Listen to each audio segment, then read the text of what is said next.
என்னப்பா உங்களை யார் இதெல்லாம் செய்ய சொன்னது? செஞ்சா என்ன?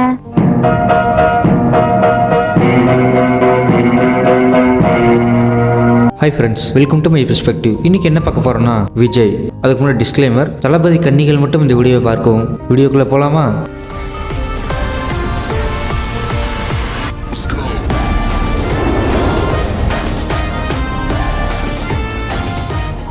விஜய்ன்றது ஒரு பேர் மட்டும் இல்லை, அது ஒரு எமோஷனல்னு உங்கள் எல்லாருக்குமே தெரியும். அந்த எமோஷனல் எப்படி உருவாச்சு, இப்போ எந்த நிலைமையில இருக்குது அப்படின்றத சொல்ல போகிறேன். கில்லி, போக்கிரி, குருவி, வேட்டைக்காரன், இந்த 4 படமும் நான் விஜய் ஃபேன் ஆனதுக்கு முக்கிய காரணம். அப்போ எனக்கு வயசு 4-5 இருக்கும். எல்கேஜிலேருந்தே விஜய் ஃபேனாக மாற ஆரம்பிச்சிட்டேன். இந்த 4 படத்தில் இருக்க மாஸ் சீன்ஸ் மட்டும் இல்லை, முக்கியமாக இந்த 4 படத்தோட இன்ட்ரோ சாங்கு.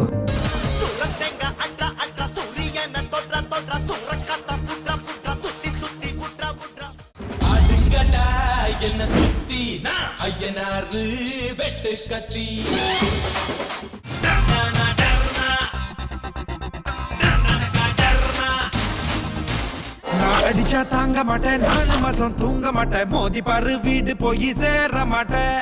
எனக்கு தெரிஞ்ச வேட்டைக்காரனில் நான் அடித்தா தாங்க மாட்டேனுக்கு அப்புறம் ஒரு நல்ல வைபான இன்ட்ரோ சாங் விஜய்க்கு அமையவே இல்லை. ரொம்ப வருஷம் கழிச்சு வெறித்தனம், வாத்தி கம்மி, ஹலமிதி அபிப்போ தான் நல்லா இருந்துச்சு. ஆலப்புறம் தமிழ, நாரடி தான் சாங்லாம் நல்ல பாட்டு தான், ஆனால் அதெல்லாம் இன்ட்ரோ சாங் இல்லை.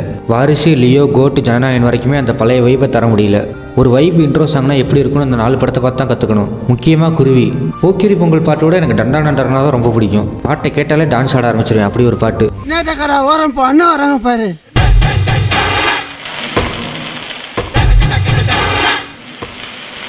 அதுக்கப்புறம் கொஞ்சம் கொஞ்சமாக விஜயோட குத்துப்பாட்டெல்லாம் பிடிக்க ஆரம்பிச்சு. அப்படி போடு, மாம்பழம் மாம்பழம், ஏன் உச்சி மண்டையில், அந்த மாதிரி சாங்லாம். அதுக்கப்புறம் தான் மற்ற படங்களை கொஞ்சம் கொஞ்சமாக பார்க்க ஆரம்பிச்சது. திருப்பாச்சி, சிவகாசி, மதுரை, திருமலைலாம். இதெல்லாம் பார்த்து ரசிச்சுட்டு இருந்த டைமில் விஜயோட பழைய லவ் மூவிஸ்லாம் பார்க்க ஆரம்பித்தேன். பூவே உனக்காக, கோயம்புத்தூர் மாப்பிள்ளை, ஷாஜகானு, குஷி, துல்லாத மனமும் துள்ளும், காதலுக்கு மரியாதை, இந்த மாதிரிலாம் ஃபயரான விஜய் படமாக பார்த்து விஜய் இப்படி ஒரு ரொமான்டிக் ஹீரோவாக இருந்திருக்காரா அப்படின்னு யோசிச்சுட்டு இருக்கும் போதே காவலன் வந்துருச்சு. விஜய் இப்படி ஒரு படம் நடிப்பாரா அப்படின்னு அந்த டைமில் எனக்கு ஃபர்ஸ்ட் டைமாக காட்டின படம் காவலன். அதுக்கப்புறம் நண்பன் வந்துச்சு. எல்லாரும் துப்பாக்கிக்கு அப்புறம் தான் விஜய் டோட்டலாக மாறிட்டாரு அப்படின்னு சொல்லுவாங்க. ஆனால் எனக்கு நண்பன்லேயே தெரிஞ்சு முழுக்க முழுக்க பாரியாவே வாழ்ந்திருப்பாரு. விஜய்க்கு காமெடி படம்னு ஒரு லிஸ்ட் எடுத்தா அதில் நண்பன், ஃப்ரெண்ட்ஸு, வசீகரா, யூத்து, பத்ரி, மின்சார கண்ணா, ஏன் தமிழன் கூட ஆடாகும். விஜய்க்கு ரொம்ப சூப்பராக ஹியூமர் ஒர்க் ஆகும். சிவாஜி, ரஜினிக்கு அப்புறம் அந்த அளவுக்கு அப்போ இருந்த ஹீரோக்குள்ள ஹியூமர் ஒர்க் ஆனது விஜய்க்கு தான். அதுக்கப்புறம் விஜய் கெரியரில் ஒரு சேஞ்ச்.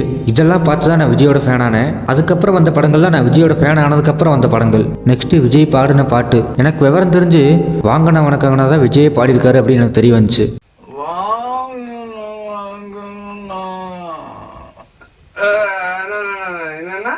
அதுக்கப்புறம் தான் விஜய் பாடின மற்ற பாட்டெலாம் கேட்க ஆரம்பித்தேன். விஜய் ஃபர்ஸ்ட் பாடின பாட்டு ரசிகன் படத்தில் பம்பாய் சிட்டின்னு ஒரு பாட்டு. அந்த சாங் பார்த்தா விஜய்க்கு ஃபர்ஸ்ட் டைம் மாதிரியே இருக்காது. ரொம்ப எனர்ஜியோட பாடியிருப்பாரு. பம்பாய் சிட்டி சுக்கா ரொட்டி வித்தா பாரு செவத்த குட்டி, ரெட் லைட் இங்கே வந்தா குட் நைட் சொல்லும் குட்டி. பெரிய பெரிய சிங்கிங் லெஜெண்ட்ஸ் மாதிரி பாட்டு பாடும்போது சினுங்கிறது, சிரிக்கிறது, எக்ஸ்பிரஷன் எல்லாம் கொடுப்பாரு.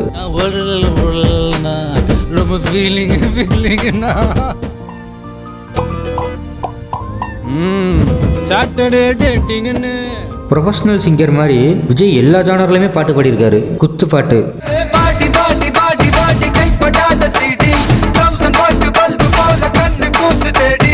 இன்ட்ரோ சாங், நெஞ்சுக்குள்ள குடி இருக்கும் நம்ம சனம் வெறித்தனம், melody song,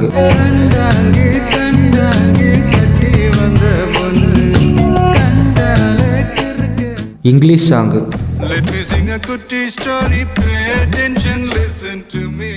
love song,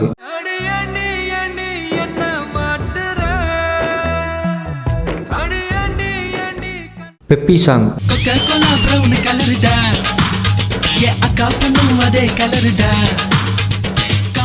item song.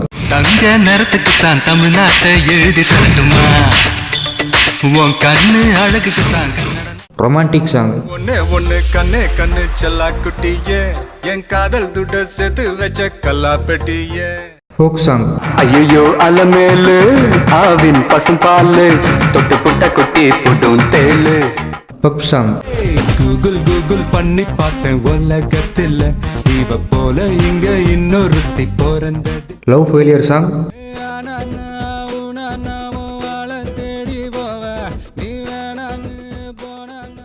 Love success song,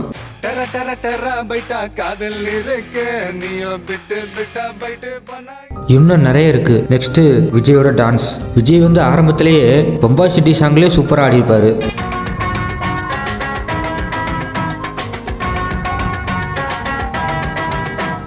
modern western classic கானான்னு எதை கொடுத்தாலும் ஒரு கலக்கிடுவார். அதுலேயும் ஒரு டான்ஸ் மாஸ்டர் கூட போட்டி போட்டு ஆடுறதெல்லாம் ரொம்ப கஷ்டம். அதை கூட நம்ம தளபதி அழகாக எஃபர்ட்டே எடுக்காமல் ஈஸியாக ஆடிருப்பார். 1 2 3 எண்ணுவதற்குள்ளே ஓடி போகும் காலா திக்காதே சுற்றி வர. கமலுக்கு அப்புறம் ஆக்டிங், சிங்கிங், டான்ஸிங்னு மூணுலேயுமே கரெக்டாக பண்ணது விஜய் தான். அப்படி எல்லாத்தையும் பண்ணிட்டு நம்மளை இவ்வளோ நாளாக சந்தோஷப்படுத்திட்டு இப்படி விட்டுட்டு போகிறாரு. விஜய் நடிச்சு எந்த படமே எனக்கு பிடிக்காம போனதே இல்லைங்க. சும்மா ஃப்ரெண்ட்ஸ்கிட்ட வேணால் சொல்லிக்கும் ஏதோ படம் பார்க்க தெரிஞ்ச மாதிரி வாரிசுலாம் நல்லாவே இல்லை அப்படின்னு. ஆனால் எல்லா படமே பிடிக்கும். நான் வளர்ந்த அப்புறம் தான் நான் ரசித்து பார்த்த படம் குருவி, அழகிய தமிழ் மகன், வில்லு, சுறாலாம் ஃப்ளாப்னே தெரியும். புலி படம் கூட நான் சின்ன வயசில் அவ்வளோ விரும்பி பார்த்தேன். நீங்கள் கிரிஞ்சா பார்த்தாலும் பரவாயில்ல, இதுதான் நெசம்.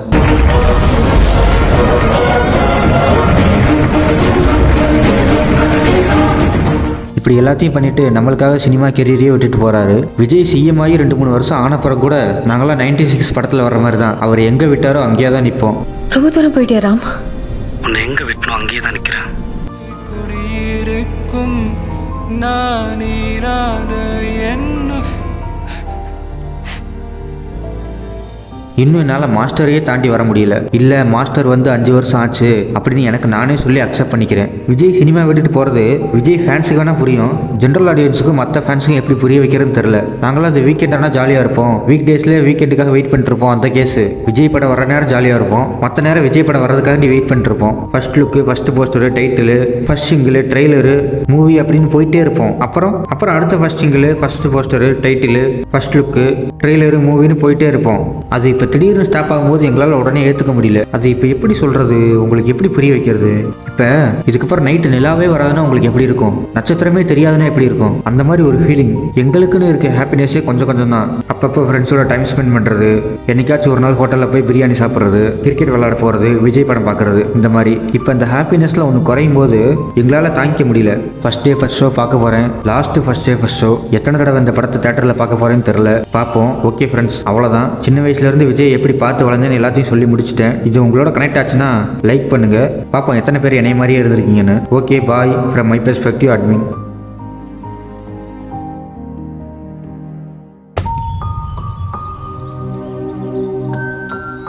ஆனா அன்னைக்கு தான் பாரியா பார்க்கறத கடைசின்னு நினைச்சு கூட பார்க்கல.